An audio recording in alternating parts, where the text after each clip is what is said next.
Hello student, my self Neeraj Singh and welcome in incredible physics bye Neeraj Singh. तो जैसे कि student आज का जो टॉपिक है वो है electrostatic force due to linear charge distribution और लीनियर चार्ज डेंसिटी। पहले आपको समझाते हैं ये क्या प्रॉब्लम क्या है। स्टूडेंट ऐसा देखिए कि हम लोग कूलॉम्स लॉ दो पॉइंट चार्जेस के बीच में इलेक्ट्रोस्टैटिक फोर्स या कूलॉमिक फोर्स निकालते हैं, लेकिन अगर चार्ज किसी लीनियर फॉर्म में देखिए, आप देखना जैसे ये वायर है और इस पूरे वायर में चार्ज क्या है प्लस क्यू है और इसकी वायर की जो टोटल लेंथ है वो क्या है कंडक्टर की आपकी एल। तो ये कंडक्टर है, चार्ज है।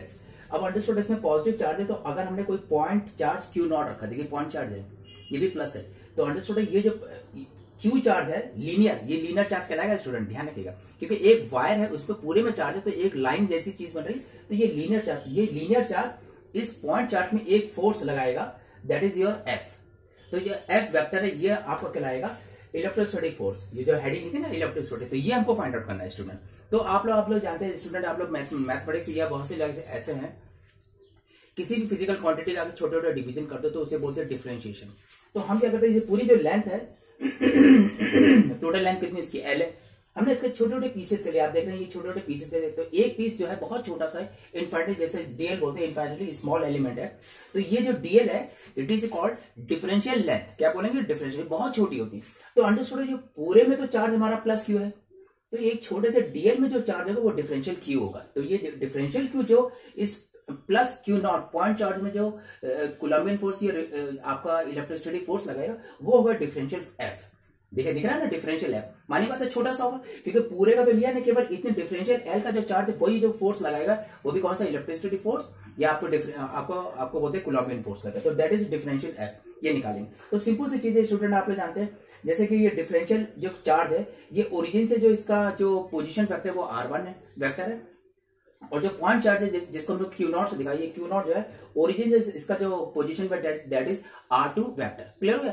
तो आप जानते हैं जब पोजीशन वेक्टर का डिफरेंस ले लेते हो तो आपको क्या मिलेगा, आपको एक नया वेक्टर मिलेगा दैट इज r21 वेक्टर। तो r21 vector is equal to r21 position vector minus r1 vector position vector. ठीक है, इन दोनों का डिफरेंस। तो ये जो r21 वेक्टर है इसे बोलते हैं डिस्प्लेसमेंट वेक्टर। क्या बोलेंगे स्टूडेंट, डिस्प्लेसमेंट। तो डिस्प्लेसमेंट वेक्टर का जो मैग्नीट्यूड है वो r21 है, वो क्या चीज है, r21। ओके स्टूडेंट, और r21 है, और r21 क्या वेक्टर है, ये है डिफरेंशियल q और क्यू नॉट, यानी कि डी क्यू और क्यू नॉट के बीच का जो वेक्टर है वो है r21 वेक्टर है, और इसका जो यूनिट वेक्टर है वो r21 कैप। देखिए यहाँ पे कैप लगा हुआ r21 कैप है। ठीक है, ये सारी मैंने लिस्टिंग स्टूडेंट मैंने यहाँ पे कर दी, वो आप लोग ध्यान से देख लीजिएगा।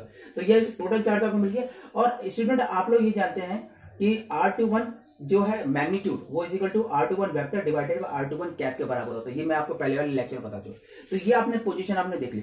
आप जानते हैं ये लीनियर चार्ज डेंसिटी लैम्डा क्या चीज है, lambda is equal linear charge density और that is differential q upon differential l के रेशियो के बराबर होता है। ठीक है, अब स्टूडेंट क्या है, आप जानते हैं कि आपको क्या निकालना, आपको पहले निकालना पड़ेगा डिफरेंशियल फोर्स निकालना पड़ेगा। तो डिफरेंशियल फोर्स बराबर 1 अपॉन, आप जानते हैं क्योंकि ये वेक्टर फॉर्म है, कौन से फॉर्म है, वेक्टर फॉर्म है। तो पहले मैग्नीट्यूड देखेंगे फिर उसको यूनिट वेक्टर से मल्टीप्लाई कर देंगे। तो differential f vector is equal to 1 upon 4 pi epsilon not q not differential q upon r21 square हो जाएगा। ये तो मैग्नीट्यूड हो गया, इतना हिस्सा क्या होगा, मैग्नीट्यूड है। अब इस मैग्नीट्यूड के आपको यूनिट वेक्टर से मल्टीप्लाई कर दिया, और यूनिट वेक्टर कौन सा, it is called displacement vector. तो डिस्प्लेसमेंट वेक्टर यूनिट वेक्टर यानी r21 कैप से मल्टीप्लाई कर दिया। अब अंडरस्टूड स्टूडेंट, आप लोग सब जानते होंगे कि यहां पे लैम्डा बराबर डी क्यू अपॉन डीएल है, तो डी क्यू बराबर क्या होगा, लैम्डा डीएल हो जाएगा कि ये लिखा that is differential q is equal to lambda differential l, यानी कि डी क्यू बराबर हो जाएगा लैम्डा डीएल के बराबर होगा। तो ये यहाँ पे जो डिफरेंशियल क्यू लिखा है इस डिफरेंशियल क्यू की जगह ये चीज यहाँ रिप्लेस कर देंगे, तो हमारा बन जाएगा differential f vector 1 upon 4 pi epsilon not q not और ब्रैकेट में lambda DL upon r21 square r21 unit cap. ये कैप लगा हुआ, देखिए कैप लगा यानी ये यूनिट वेक्टर है r21। ठीक है यूनिट। अब अंडरस्टूड, आप लोग जानते हैं स्टूडेंट r21 जो कैप होता है वो r21 vector divided by r21 magnitude के रेशियो बराबर होता है। तो हम लोग क्या करते हैं, इसको भी यहाँ पे रिप्लेस कर सकते हैं, इसकी जगह r21 कैप लगा ना, इस r21 कैप की जगह ये चीज रिप्लेसमेंट कर देंगे। तो इसको इंटीग्रेशन फॉर्म में, पहले तो इंटीग्रेशन फॉर्म में लिख लें। तो देखिए पहले इंटीग्रेशन फॉर्म में लिखा, इसी को r21 कैप में ऐसे रहने देंगे।